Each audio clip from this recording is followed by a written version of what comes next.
What's up, everybody, and welcome to Weekday Wagers, where we're watching Mark live to see if he can cash this bet. And there he goes. All right, well, the Buffalo Bills come back to shock the Ravens. I'm your host, Daniel Greer. We're here with Robbie Hockey and Mark Wallace on the end. Mark, come to you first, man.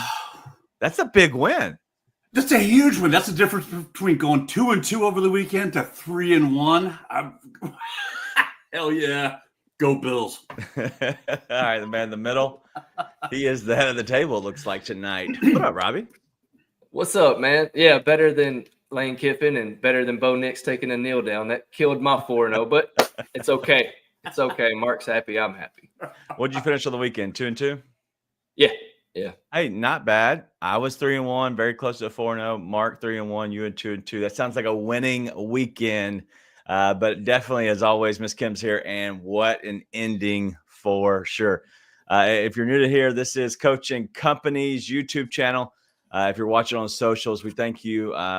We love what we do. And this is our first show that we're going to do, kind of a post-game, talking through the game that we just had, as well as all of Sunday, and then previewing at the very end. We'll preview some Monday Night Football as we have the Minnesota Vikings, the Skull, going into Chicago to take on the Bears. And so we'll get into all of that. But if you want to tune in with us tomorrow, 10 a.m. Eastern on Coaching Company, you can find us on the YouTube channel that you're watching here, or you can go to Amazon Prime Video and pull up the live channels, and we're right there on the Stadium Network or Bally's Sports Live. I think it's what it is. Anyway, we're newly friends.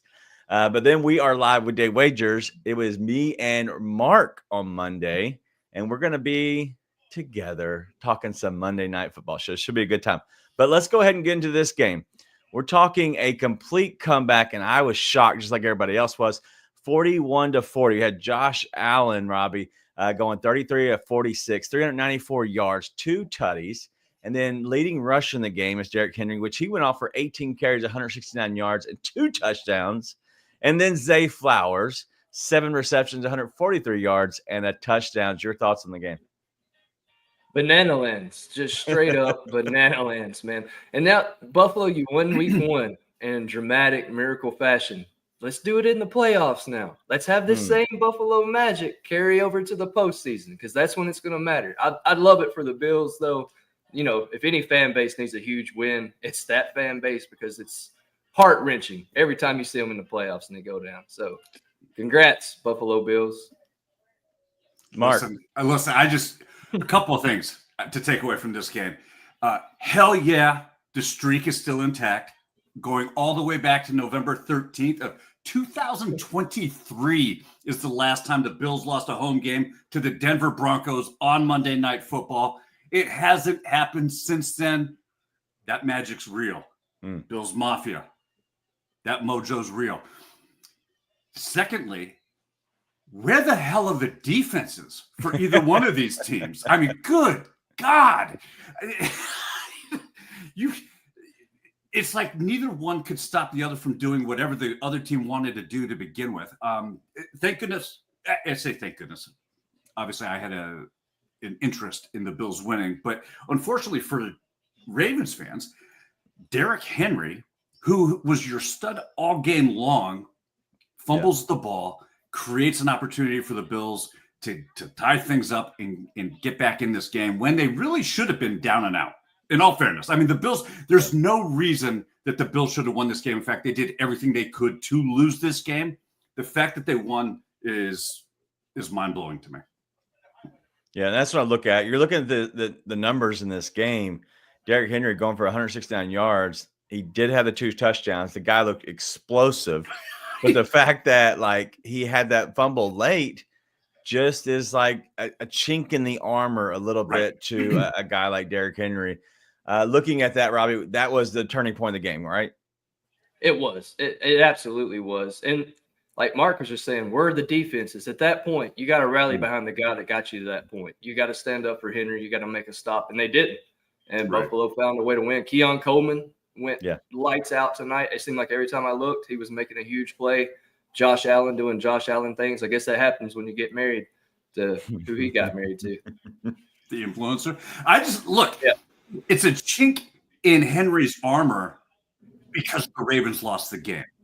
You know what I mean? If the Ravens win that game, we're not talking about Henry's fumble at the end of the game. We're talking about what a night Derrick Henry. Right. Yeah. Unfortunately, the defense just can't get a stop. And now we're talking about what an incredible game the Bills had. And it doesn't matter what Derrick Henry did. He fumbled the ball and gave the Bills the chance. It's unfortunate. You know what, Henry, it'll eat at him too. You know it'll eat at Henry too. And I would probably look at his props for next week because I was just going to ask you, are you going to hammer him along with you? Yeah, because he's going to be like a freight train even more next week. Yeah, they take on, you guessed it, Cleveland at home. That might be. I'm not sure if you had to predict, Robbie. What is the yardage number that he opens up with on the books? 90.5. I think it starts at least 90.5. I would not doubt if it's more. I was going to say probably like more. the 103, 104.5. Right. I wouldn't be surprised to see a triple digit. Yeah. But Cleveland played well today. That defensive line and their defense actually were a bright spot. I know Joe Burrow historically hasn't actually done well against Cleveland, so maybe there's something to that. But after the Ravens lost this one, the last team I'd want to play next week is Baltimore. Oh, absolutely. Right.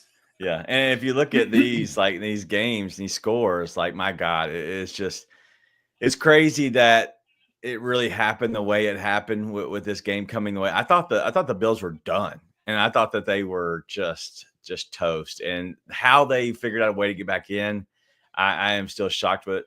Does this move them up the ladder for you at all, Mark? I know you had them predicted to win the Super Bowl. Does this move them up the ladder, or do you say, hey, I kind of know who they were. They came back, and it is a big win to come back from. Yeah. But this is who they are. I felt like they were this team in the beginning. Yeah. The defense scares me, to be honest. Okay. You got to be able to stop the run. Yes, I know we're talking about Derrick Henry, but my goodness, come on. You've got to find a way to at least limit the damage that a running back can do to you, for one. But more importantly, I think overall, from a Buffalo team standpoint, this is a very dangerous spot for the rest of the AFC to have a Buffalo Bills team gain this kind of confidence over a Ravens team to start the season. I mean, this is a huge step forward for the Bills. I liken it to the Chargers start against the Chiefs. You just gave the LA Chargers the boost that they need. They don't have to get that. They don't have to try to find that confidence. Yeah. Middle of the season. They're going into the middle of the season flying high with plenty of confidence. Yeah, but does this thing do anything for you, Robbie? Next week, the Bills take on the Jets. Jets play decent today, but they go at the Jets. Maybe Justin Fields and Garrett Wilson and friends kind of team up together and maybe have a decent night just overall. Do you think that there's any chance that a big win like this, Buffalo carries that into the next game and end up losing on the road? No, I don't. I know we were talking before the show. The Justin Fields, Garrett Wilson connection is back again. They were teammates at Ohio State, so they're very familiar with each other. So I do think that's a bright spot. Breece Hall and Braylon Allen, the running backs, both had good games, but they just lost to 40-year-old Aaron Rodgers today at home. So, I mean, one team's confidence is way up here. The other team is way down here. Right. So I don't think it's going to have any effect. And honestly, if you're looking at Buffalo and you see that division, Miami, non-existent. The Jets lost to 40-year-old Aaron Rodgers. And then the Patriots lose to the Raiders. So you got to be feeling good about the AFC North title right now. Or AFC East. Sorry. Just on that game, just on the Bills-Jets game, the Bills right now are a -8.5 against the Jets. I'd hammer that. Really? I would. They absolutely light the Jets up next week. In fact, I'll just put that. Tre'Davious White didn't play tonight, right? Tre'Davious White was out for the Bills. Was he playing tonight? Okay. No, he's out. I was doing the whole getting the school stuff together, so I didn't remember if he actually said he was playing or not. So yeah. In fact, I'll just go ahead and make that one of my official weekday wager show for Friday. That's one of my plays. It's going to move. -8.5. I don't care. Move. I locked it in now, and I'm telling everybody, get on it now because it is damn sure going to move. That thing will be double digits by the time we get to Friday. That'll be a it. severance special come Friday. And if you know, you know. 100%. As Abass is here as well, he said the Bills game is why the NFL is the best sport ever. The reason we're doing this show is of games like that. And even Nonsense McGee, he is shouting deep into the night. And the wife, know your role. Know your role, Mr. Nonsense. Yes. No doubt. All right. So I think this game, we've talked about it in detail. But one more thing, just your thoughts on just summarizing this, because when I look at it, James Cook, a touchdown, had 44 yards rushing. In all honesty, 58 yards receiving was big. He was a big part of this game. Obviously, we talked about Josh Allen. He had 14 carries of 30 yards, 2 touchdowns. And we talked about earlier, 394 with 2 other touchdowns. A great, a huge game out of him. But also Secure, 64 yards. Coleman, 112 yards and a touchdown. The other side, we talked about Zay Flowers earlier, 143 yards receiving a touchdown. Hopkins, that one great catch, ended up having 2. That one great catch, 29 yards and a touchdown. Even Henry got a catch for 13 yards early. Lamar went off for 70 yards rushing. Henry's 169 yards rushing. But Lamar overall, 210 yards passing. Anything else to summarize up this game, Robbie, that you can kind of put your finger on? Yeah, I was fully getting ready to come into this show talking about how the Baltimore Ravens were dominant. And then you're still talking about guys like DeAndre Hopkins making one-handed grabs and guys like Derrick Henry running all over them. And then, of course, the tide turned. But I think they're going to be fine. Lamar also, did you see the sack that he evaded? He had 2 guys on him. Gets out of it, runs for like a 20-yard gain. I mean, you can call him a running back all you want, but he can still throw. I still think they've got to get somebody else in that wide receiver room to help kind of bolster it, because Zay Flowers and DeAndre Hopkins aren't going to be able to do that for you every week. But, man, if Tyreek Hill is looking for a new home, I think the Ravens flock should be making some calls right now. And I guess I would add on the other side of that coin to the Bills side is that I'm really concerned about the offense, right? I mean, where are they getting that production? They couldn't run the ball against a Ravens team that was giving up yardage to begin with. The receiving yards that James Cook did have came on a 50-yard reception off of the audible that they called at the line, had everybody moving the wrong way. So they had big chunk plays, but it wasn't anything of consistency. Right. That's a little concerning. Hopefully they can figure that out. Yeah, we'll see. But overall, the Bills end up winning 41-40. And so I'm glad that we got an instant classic on our first night of doing this. But let's go around the league a little bit as we talk through these. And Robbie, I'm going to start with you. And we'll kind of let piggyback on this, Mark. But we're talking about the Tampa Bay Buccaneers 23 to the Atlanta Falcons 20. The leading passer was Michael Penix Jr., actually. He had 27-42, 298 yards, almost 300. He did have 1 touchdown pass. I think he had 2 rushing touchdowns, if I'm not mistaken. Baker Mayfield was the leading rusher in the game, 5 carries of 39 yards. And then Bijan Robinson, these are all off. Bijan Robinson was actually the leading receiver in this game with 6 receptions, 100 yards, and a touchdown. Like, all this is backwards. This should not be the way it is. But those are your leaders in the clubhouse. Robbie, your thoughts on this game just overall? Yeah, just like we all predicted, right? All the stat lines. Got to mention Egbuka. I hope I got his name right. That's the rookie wide receiver for Tampa Bay who scored all those points on my bench in most fantasy leagues. But he looked really good and as advertised. And shout out to Michael Penix, man. He made that 3rd down or 4th down run where he stretched over, just barely got the 1st down to give them a shot. It was just a roller coaster of a game. Atlanta gets down. They keep punching. Finally, they get in. And then Younghoe Koo, who normally nails those field goals at the end, just doesn't get it. And I had that feeling watching him, like, he's going to miss. I don't know why, but it's just like, he's going to miss this. It's just what's about to happen. But that was one of the most entertaining games on the slate today. I love that game. I loved it. You get that last second drive, right? Mayfield does his magic, works his magic. Right. Tampa Bay gets the win. Should they have won that game? Absolutely not. Atlanta outplayed them for 3 quarters and 10 minutes. Right. Unfortunately, it didn't work out their way. If I'm a Tampa Bay fan, I am really worried about the way that they look today. They need to turn some things around. How is Baker Mayfield your leading rusher? Yeah, there's a lot of hype on Bucky Irving coming into that game too. And also Godwin's out, so you're still missing one of your top 3 wide receivers. But it's good to see Egbuka come in there and do what he did. But yeah, there's a lot of Bucky Irving hype. I didn't think he lived up to it. I don't think he got in the end zone today, but still, you can't have Baker. He didn't get in the end zone. No, he did. He did on receiving. Okay. I'm sorry. On receiving. But with him not being able to rush the ball, Baker Mayfield leads the team today in rushing because he's scrambling for his life. That's it. You know what I mean? It's not because they have designed Baker Mayfield run plays that they're doing. That's not happening. He is running for his life. That concerns me if I'm a Bucs fan. Robbie, who was the second leading receiver for the Falcons today? Kyle Pitts. Kyle Pitts. I'm guessing Kyle Pitts. Kyle Pitts was the second leading receiver for the Falcons today. He had 7 receptions, 59 yards on 8 targets.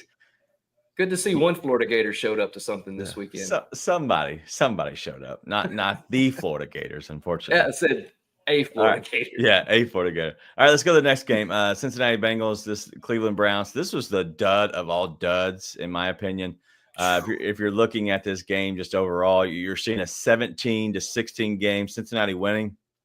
Joe Flacco was your leading passer, 31 of 45 for 290 yards with a touchdown. Chase Brown looked electric most of the game. He only rushing 21 carries, 43 yards and a touchdown. And Jerry Jeudy was the leading receiver with 5 receptions, 66 yards was the leading receiver. Robbie, your thoughts? Yeah, what a dud of a game. I also had a lot of Jamar Chase stake. I kept sitting there hoping my phone would go off that he got a big bomb or a big catch, and it just never came. And then think of this. Say you were in a coma 5 years ago, and you're waking up and it's 2025, and you look at the stat line. Joe Flacco, DeAndre Hopkins, Derrick Henry, all doing things. And you're just like, what is happening? And Aaron Rodgers. And you're like, well, I didn't have been asleep that long. But, yeah, it was a dud game. I hate it. That was probably one of the worst games today to watch.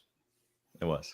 Yeah, you know, when you look at that and you look at one, but surprisingly, Cincinnati comes out and just lays an absolute egg in this thing. When you have Jamar Chase making 2 catches for a total of 26 yards because he had 5 targets. Okay. The 26 yards, one of those catches was for 20 yards. So you get 5 targets and he's only converting those into 2 receptions. The timing's off. They're not gelled, and that's going to be a problem. Cincinnati needs to get that rectified. This is not the Cincinnati team that they could have been. It's certainly a nightmare of what they should be. Yeah, but in the end of the day, a win's a win. Cincinnati opened the season terribly last year. So my thoughts are, if I'm a Cincinnati Bengals fan, if I'm in the clubhouse, whatever, I am excited that you just get a win, because losing that game would have been just terrible as the start of the season, just like you did last year. So we'll see. But yes, it was a bad game. Take it from someone whose team lost to USF yesterday and had every chance to win. I would much rather be on the 17 side than the 16 side for Cincinnati. Yeah. And a side you don't want to be on, the Miami Dolphins. Go in the next game. The Dolphins 8 to the Colts 33. Daniel Jones, speaking of rolling it back a little bit, 22 of 29, 272 yards and a touchdown. Taylor was 18 carries of 71 yards. Michael Pittman, 6 receptions, 80 yards and a touchdowns. Robbie, your thoughts on that game? Yeah, the only thing that I can say that I can complain about that game is I wish Jonathan Taylor had got more carries with like 10 minutes to go. I needed him to get 80.5 rushing yards. He got 71. So I'm a little upset about that. But yeah, Danny Dimes, man, maybe he wasn't the problem in New York. He's got a hell of an offensive line, a stud rookie tight end. He's got a hell of a running back as well. I mean, the Colts didn't look terrible. And I mean, It was the Dolphins. And as Mark will tell you, we fade the Fins this year. We'll see how they do next week, but I'm looking at some Danny Dimes stock for fantasy. Okay. That is my new mantra for the rest of this season. Fade the Fins.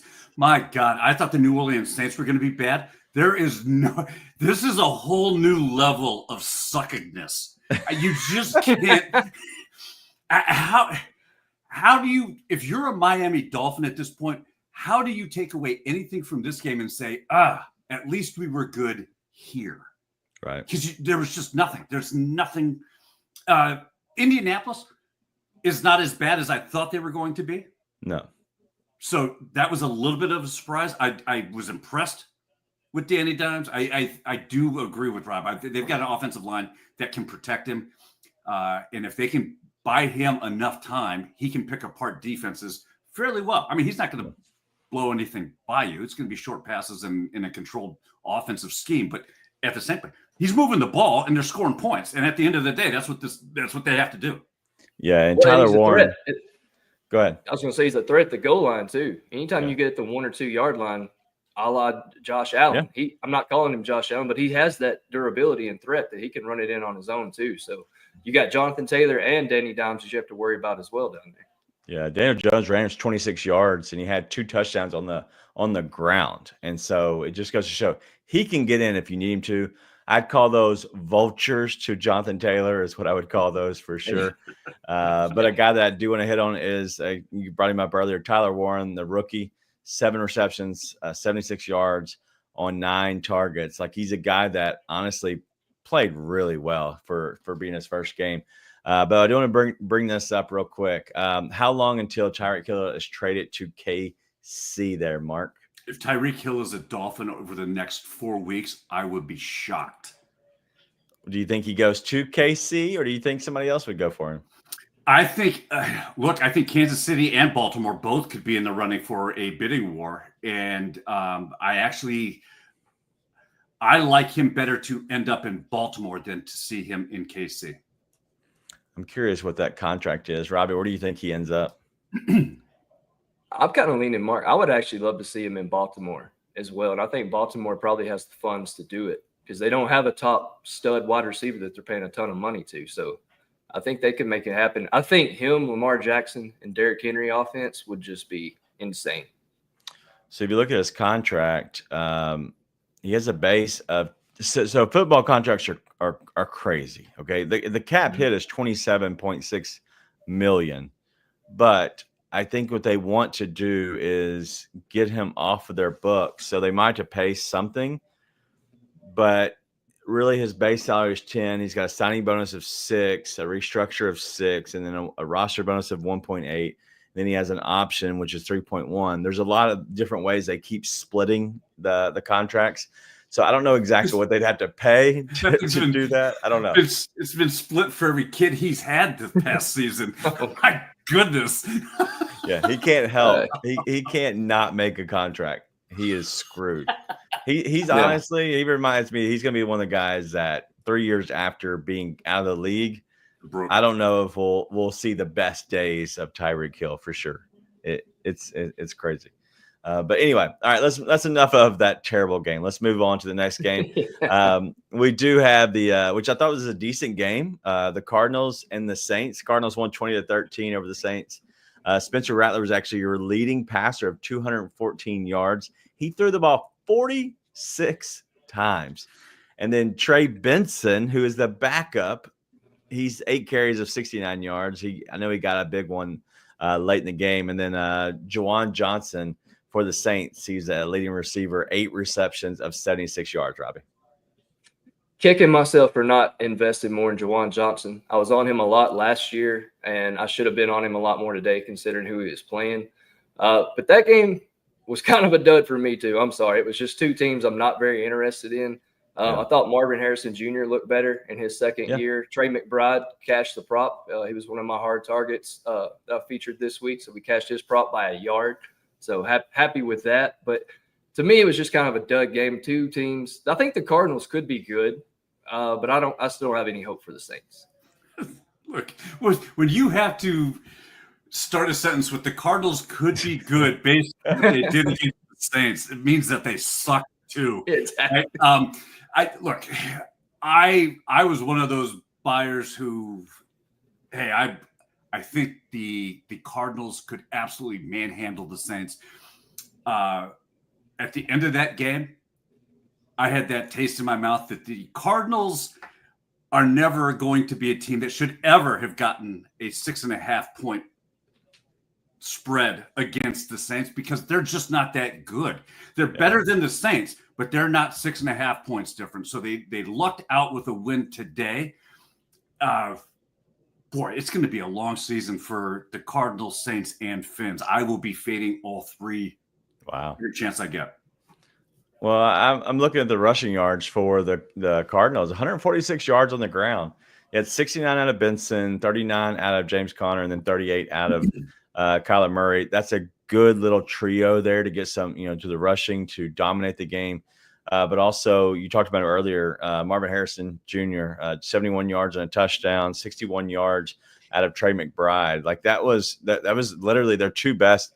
After that, the next leading receiver at 10 yards. Like it is very heavy on on all of them. So we'll see. All right, Mikey wants us to talk about the Titans.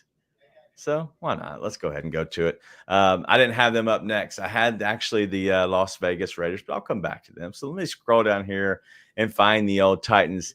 12-20 was the game. The Titans had 12. The Denver Broncos had 20. Bo Nix, he had 176 yards passing. He was the leader of all those. So no, I'm not mentioning Cam Ward, same guy. RJ Harvey, not even the leading rusher or the dominant rusher. He had 6 carries of 70 yards. And then Cortland Sutton, 6 receptions for 61 yards and touchdown. Robbie, did you watch any of this game? I did because I had stock in Bo Nix. He took a knee, killed that prop. Oh. But I did have a lot of stock in Cortland Sutton as well today. I had him to go over his receiving total, and I had him to get in the end zone. So that paid. But I think the Titans, I just think it's week one luck. I don't know. I didn't see anything that really impressed me. I think Cam Ward did enough to keep him in that game. It's honestly pretty good that he went to Denver and they still only lost by 8. And if he had receivers who could catch a ball, who knows what happens at the end of that game. Did y'all see his dad in the stands? They showed a picture of his dad. The guy dropped the last ball, and he was probably all the Titans fans' same reaction, just like yes, I did see that. He's already hitting his hat on the railing. It was awesome. Yeah. God. Well, all I can say about this game is that if you were at justastatsports.com, you would have seen this play up on Friday when it was still at 8, and it would have been a push. You would have got your bet back. You didn't lose on the hook. The 8.5 is the closing line that it finished right before kickoff today. So we actually had this at 8. That being said, it was an ugly game. Ugly game. Again, Denver at home against a Titans team that is absolutely, it's on the same level as the Fins, the Cardinals, the Saints. It's inexcusable how you can't close on that. How many teams are you going to be fading now? Like you're up to 4. Yeah, right? 4.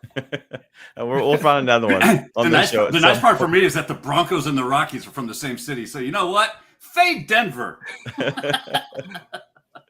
Yeah, J.K. Dobbins, the most carries for Denver. He had 63 yards and a touchdown. So not a bad game out of a guy in J.K. Dobbins who we all know him of his injury issues in the past. So good bounce back from him.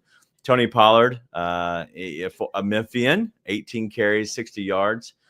He was the leading receiver for them with 1 reception for 29 yards. Cam Ward. I was going to say, his reception prop. I'm mad I didn't take his receiving yards either. Even though he only got the 1, he still cashed that. Yeah, it's so gross. But yes, that is the Titans and the Denver Broncos. That's all we're going into. We're not going to go too much more into that. Let's go back to where we were. Can I just add one little nugget? God.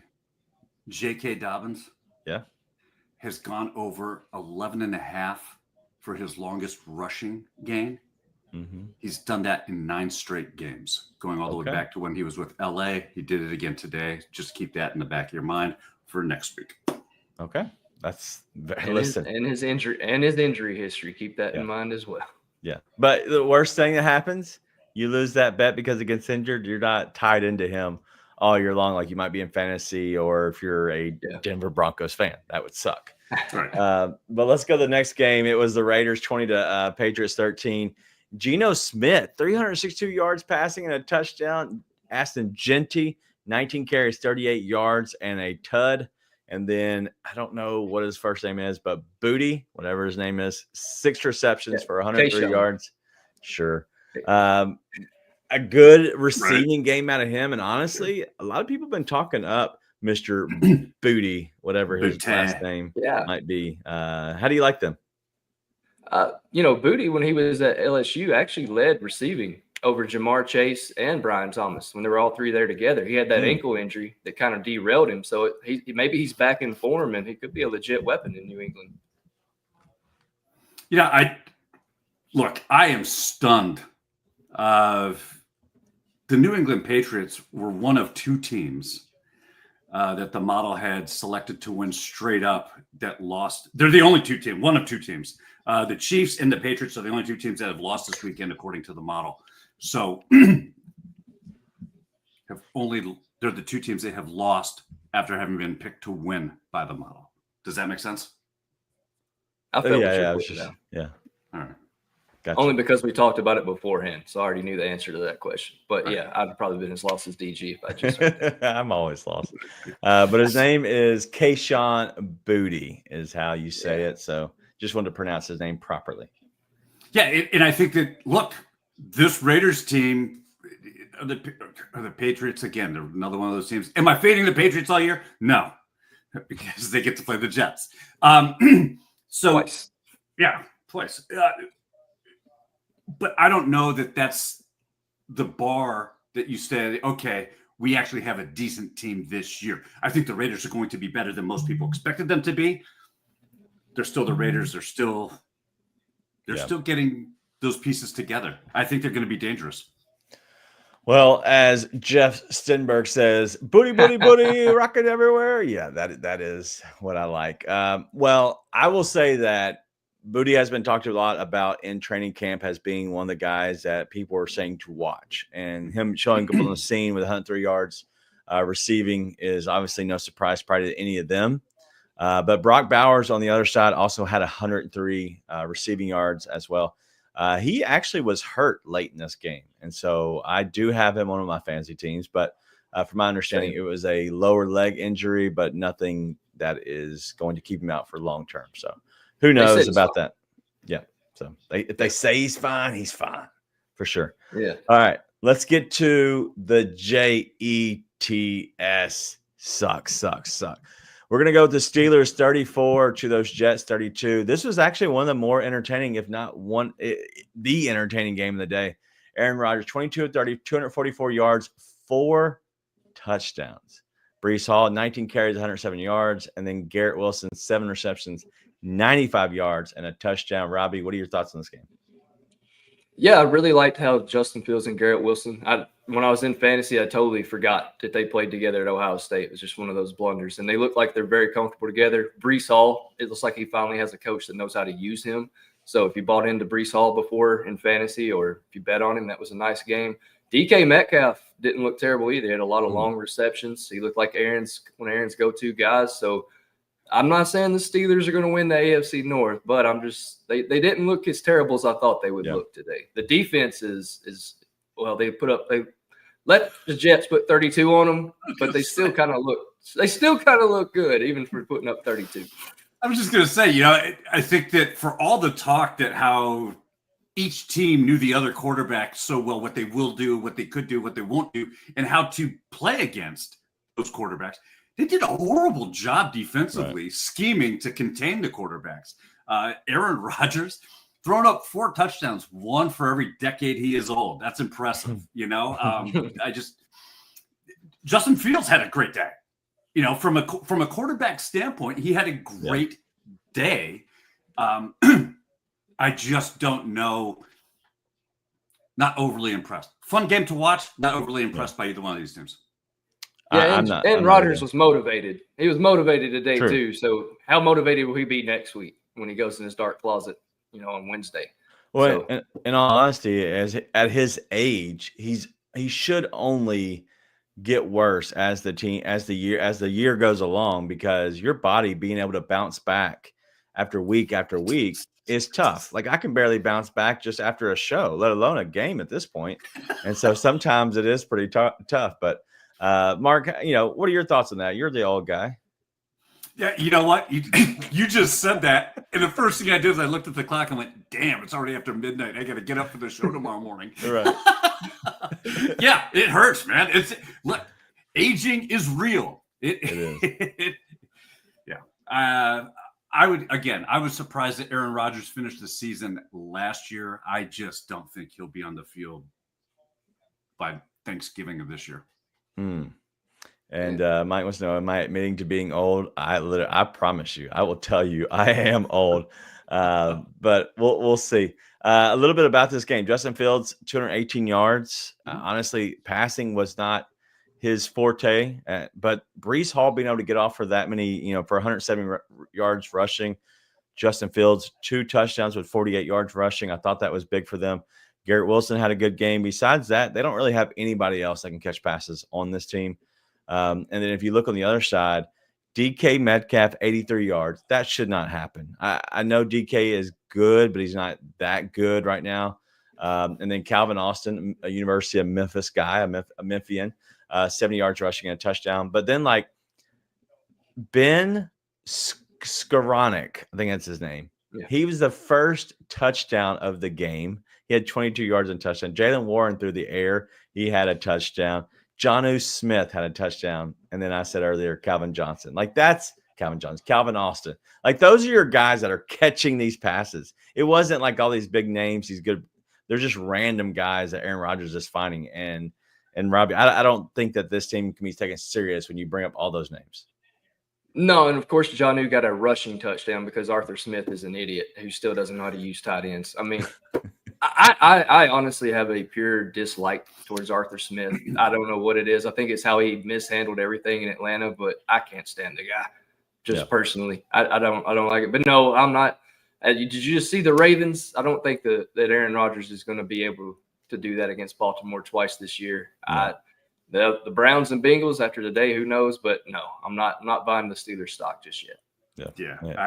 I am selling on my Steelers stock simply because I think at some point, like Memphis held the open tryouts for cornerbacks. Dude, I know at my age I might have lost a step, but I'm still 6'3". I can get up with them. Oh, wow. I would pay to see that. All right. There's been a lot of talk of Russell Wilson. So let's go ahead and get to this game. Giants 6. So 2 field goals to the Commanders 21. Jane Daniels, 19 of 30, 233 yards and a touchdown. I don't know this, guys. I know it's Krosky Merritt. That's his name, right? What's his first name? Ja'Cory Krosky Merritt led in 82 yards and a touchdown rushing. And then the last guy was a Deebo Samuel, 7 receptions and 77 yards. A lot of sevens there.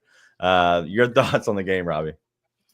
Yeah, a lot of money went to Terry McLaurin, and he didn't do too much for the Commanders or my fantasy team on one of my fantasy teams. Also, here's a fun stat for you.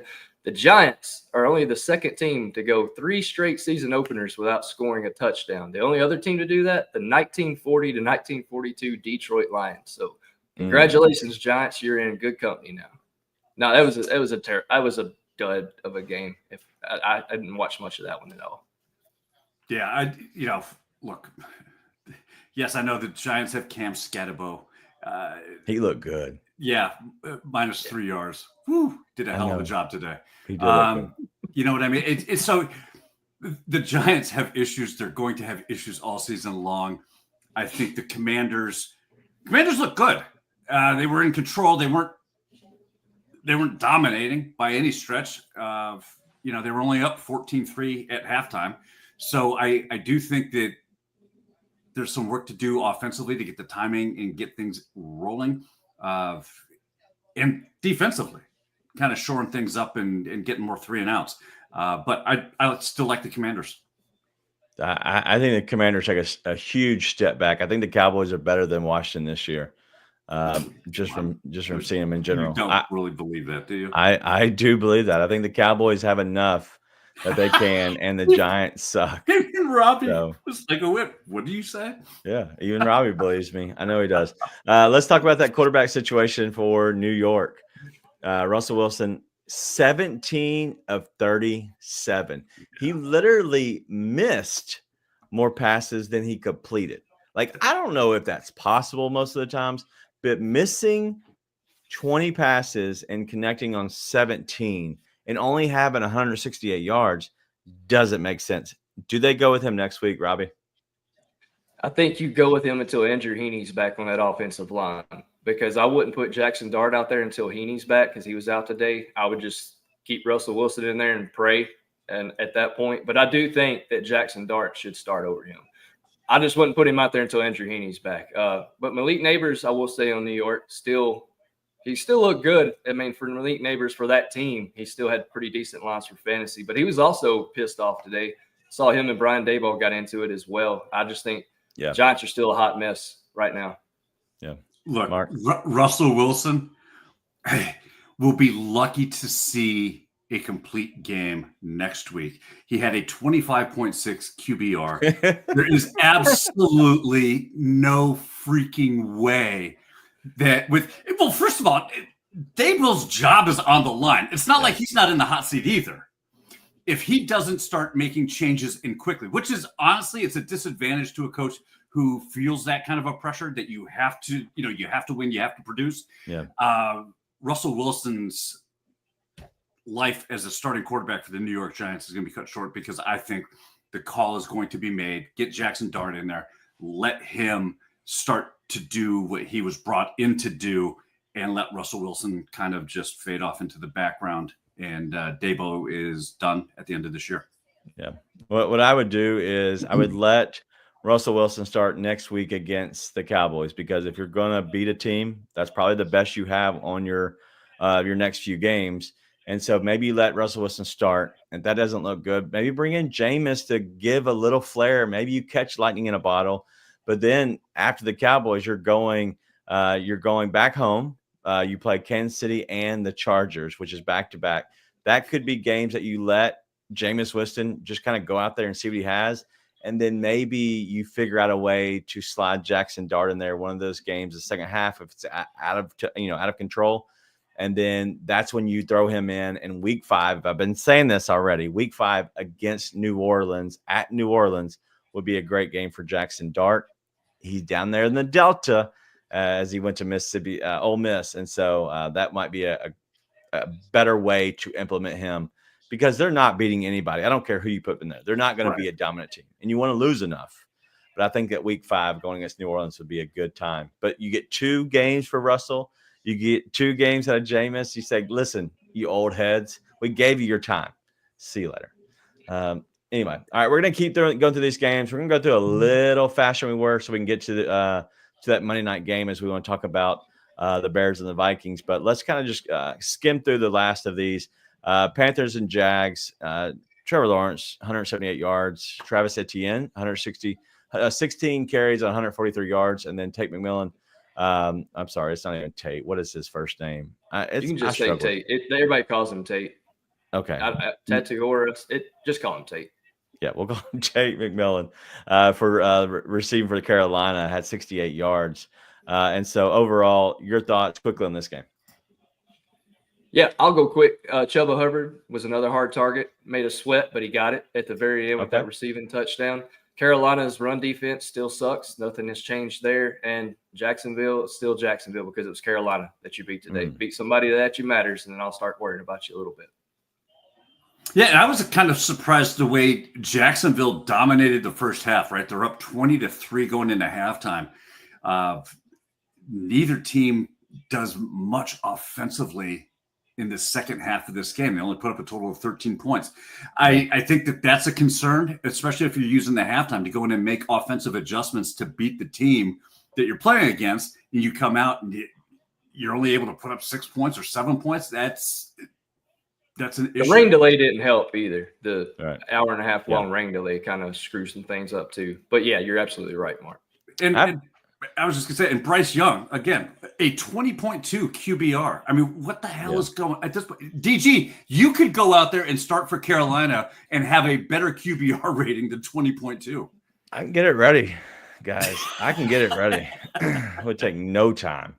I will say that I love the rain delay for this game because what happened is it connected the other games and it allowed so much. I would actually like if they started off at like the noon or whatever time, and then 2 hours later, 2 or 3 more games in the middle, and then you have your normal start game. Like you then it's literally loaded. And yes, the witching hour, cool, whatever, but you're loaded for literally 8 hours of football, and you don't have the ending and the start. Man, put somebody at 2:00 local time, and I would love that. You just gave me PTSD. Do you know every time I hear that witching hour, I always know that I'm losing a bet somehow. It never fails, man.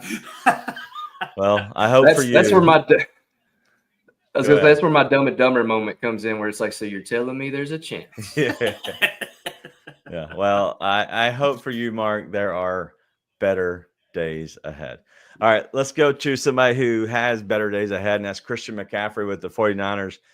They win 17-13 on the road. Brock Purdy, 277 yards, 2 touchdowns. McCaffrey, 22 carries, only 69 yards. And then Jackson Smith and Jigba, 9 receptions, 124 yards. Robbie, your thoughts on this game?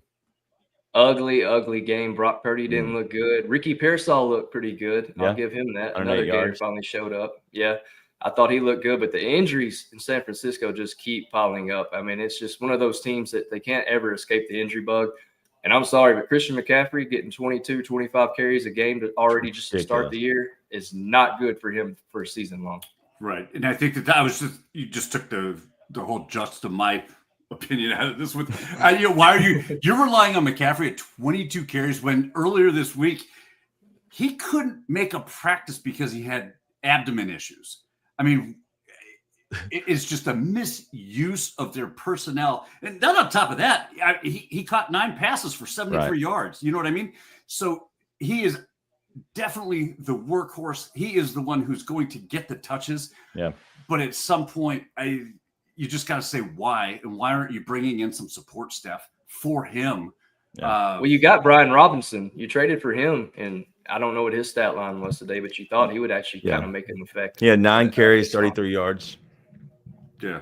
Well, for a backup, I mean, that's fair. Terrible. That was just an ugly. Yeah, it was just an ugly game all the way around. Yeah, and George Kittle goes out hurt in this game. So I was gonna say, if you miss that, that's one of the biggest things on that game is George Kittle going out. He scores the first touchdown in the game. Their offense looked a lot better, and then he gets out and with injury. So things like that will happen. All right, let's move to the next game. We have the Detroit Lions 13, putting up a kind of a dud, but the Packers 27. But if you look at these stats, Jared Goff, he led with 225 yards and a touchdown. Josh Jacobs, 19 carries, 66 yards and a touchdown. Where's Gibbs? Where's Montgomery? And then Laporta led all receivers for 79 yards. Robbie, your thoughts? Yeah, Montgomery cashed my props. I was happy with him. Jamison Williams, not so much. He's on my benches, or he went on my bench. He's on some fantasy rosters. But I didn't have a lot of faith in Detroit. When you lose your offensive coordinator and defensive coordinator, I'm sorry, I think they're both smarter than their head coach. I think that was going to show through. It was just I kind of felt like Green Bay was going to win that one. I didn't have any money on it. It was just kind of like I felt like Green Bay was the better team going into that one. Green Bay looked pretty good, honestly, and I didn't even think that like Matthew Golden. I thought Matthew Golden would be the guy. I've still got guys like Jaden Reed coming through making big catches, and so yeah. Look, Green Bay defensively showed the hell up. You got Edrin Cooper with 12 total tackles. Yeah. You know what I mean? He was just a beast. And what was surprising to me was how little offensively Detroit could do with all of those big guns. Yes, I know that, Goff threw for 225 yards. Guess what? Most of that came in the fourth quarter when they were behind. He got garbage time and garbage yardage with that. I just think that if I had a word of caution for anybody playing player props, when you look at David Montgomery and Jahmyr Gibbs, Jahmyr Gibbs should have gotten more touches. David Montgomery, you've got 2 workhorses back there. Both guys are capable RB1s on any team that they go to. It's tough to get those guys in a rhythm with enough touches, and that's the key. It scares me until they can find an offensive rhythm where both guys are keyed in and they're doing that platoon system. I would look to almost fade both of them. Yeah, it's definitely a fade, such as Jeff is fading away to his bed. Thank you all for hanging out with us, especially in the chat. You're making it fun for us. We're about to get to wrap up a lot of these, but anytime I see in this game, with Detroit and Green Bay combined, 9 rushers in this game, 9 total people carried a ball. That just screams ugly to me. Like that should not be. But the last game that we had that we're going to hit on is the Texans and the Rams. Texans 9. CJ Stroud continues to be a dud. After his first year, he came out, looked good, didn't really do anything really much last year. But like the Rams, 14 points. They don't look great either. Stafford led the way with 245 yards and a touchdown. Kyron Williams always scores a touchdown. He did again on 66 yards. And then Puka Nacua got knocked out, man, and ended up staying in the game. 10 receptions, 130 yards. Robbie. It was another one. I watched Red Zone a lot, and it was just another game that didn't pop up a lot. It seemed kind of like a dud game. I will say, Kyron Williams, I had him on the site today as a first touchdown scorer. That guy continues to catch going all the way back to last year. So that's somebody I like. But I think, though, there was 2 pretty good defenses out there as well. As bad as Houston is offensively, they have a really good defense. So I think they're going to be okay. LA's going to – I think in that division, LA's probably one of the top teams in that division right now. Yeah, and I really do think we saw 2 defenses on display here. And Puka Nacua had a hell of a game despite getting his bell rung. 10 catches, 130 yards. That's a hell of a stat. I don't care who you are. What surprised me most is the way Houston really spread the ball. They got 1, 2, 3, 4, 5, 6, 7, 8, 9, 10, 11 people that received targets. Right. You got 11. You're spreading the ball around to 11 different receivers. I like that from an offensive standpoint for Houston. I know that it didn't translate to many points this week, but I do think that they get that offensive to gel. And when you have that many weapons or you have that many people at your disposal to use, it does make you a dangerous team to deal with. Yeah, it does help too. Their offensive coordinator came from LA from last year too. So Sean McVay and all those guys kind of know his tendencies as well. So I would say that kind of could be an outlier game. I would actually like to see what Houston does next week against somebody else. Yeah, and they were winning 9-7 at half, and then allowed a touchdown that third quarter, and then nobody scored in the fourth. It was a very boring game. I just talked about the rushing attempts from the last game. There were 11 people that carried the ball in this game. It's just crazy how many people are carrying the ball, and I don't know why. And it's just there was a bunch with just one carry, like Xavier Hutchinson. I don't even know who that is, but it must be a speed guy. Rushing off the edge, but we'll see. This is the same score that you get in a slow pitch church league softball game. You know what I mean? There's just very little offensively done. Nah, we're scoring more than that. We're getting to the 20s. Depends on if you limit our home runs or not. All right, let's get to the actual game that we want to talk about, and that's the Vikings and the Bears. And looking into this game, I see the Vikings coming in and playing well. JJ McCarthy is the question mark, but also if you look at the other side, now you do have a new coach for the Bears. And so how does that change? Does Caleb Williams look better? What color are his fingernails painted? There's a lot of questions revolving around this game, but Minnesota is a 1.5 point favorite with a total of 43.5. Robbie, your thoughts? Yeah, very intriguing. You got new quarterback on Minnesota. You got new head coaching. You can see what Caleb Williams can do. There's 3 guys I'm looking at. I haven't made any plays on yet, but TJ Hawkinson normally dominates Chicago. Looking at him. Aaron Jones always has a great game. I think he's got a touchdown in almost every game against Chicago. He's a guy I'm going to be looking at tomorrow. And then on the Chicago side, DJ Moore usually shows up and shows out against Minnesota. So I'm going to be looking at some DJ Moore stuff. But for fantasy-wise, in one of my leagues, I didn't draft a quarterback early. I kept getting other guys. So I have to choose between Bryce Young, Caleb Williams, or hitting the waiver wire in week 2. So kind of screwed there. So I really hope Caleb Williams comes out and shows out, so at least I've got somebody ready to go for next week. Yeah, I know Mikey P is in the chat and he's supporting us, and I appreciate him being here. I just think that Minnesota is that slightly better team that can get it done. It's not taking anything away from Caleb Williams. I think that, with DeAndre Swift, They have, was it Rashawn Johnson in the backfield as well? DJ Moore.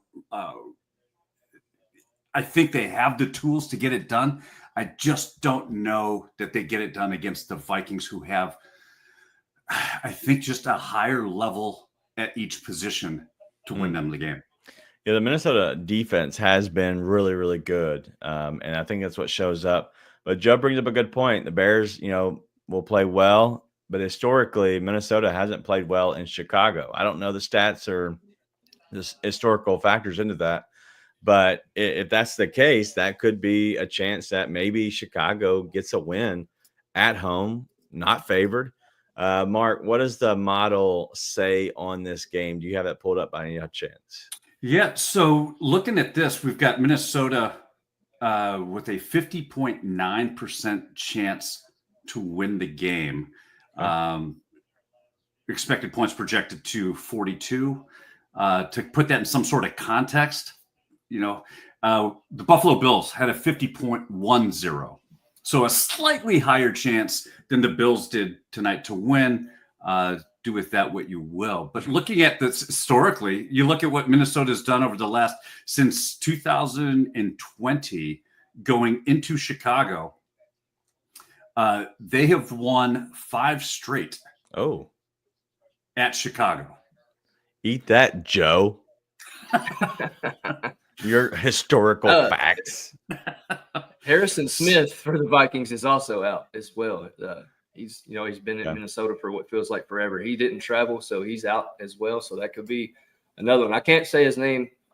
Zacharias. He's a wide receiver for Chicago. He should be playing in that slot role. Zacchaeus, that's it.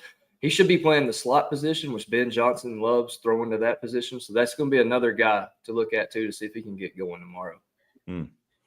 I think it'll be a good game just overall, and just like a good game between me and Miss Kimberly White. Once again, I won in our fantasy league, but there is a question in the chat. Yeah, I'm getting my ass kicked. Are you? I wasn't aware. Yeah. What's the score? Hold on one second.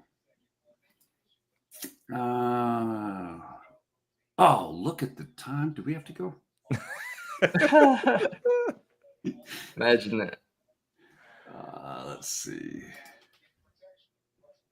Mike says Minnesota might be without their left tackle. The Bears are going to be without TJ Edwards, which is their main middle linebacker. 2 defenders are questionable. So, what's the score? Joe's got me 161 to 113.5. I don't think you're going to pull that one out. But I still got one guy left. He doesn't have anybody left. Oh, so who's your guy? You're telling me there's a chance? Come on, baby. It's probably Yeah. Did we count Buffalo out when they were down by 15 in the fourth quarter? Who's your guy? Did we count who's your the guy? Americans out when the Germans bombed Pearl Harbor? He probably has the Bears defense. Who do you have left? Hawkinson. Yeah, Hawkinson. Oh, God. Hey, I have him as well. I need a big game out of him, so I'm right there with you, Mark. Not in our league, but another one. Here we go. Yeah. All right. Well, that was completely the day wrapped up. I thought this was fun. Let us know in the chat whether you're watching live or maybe after as a comment.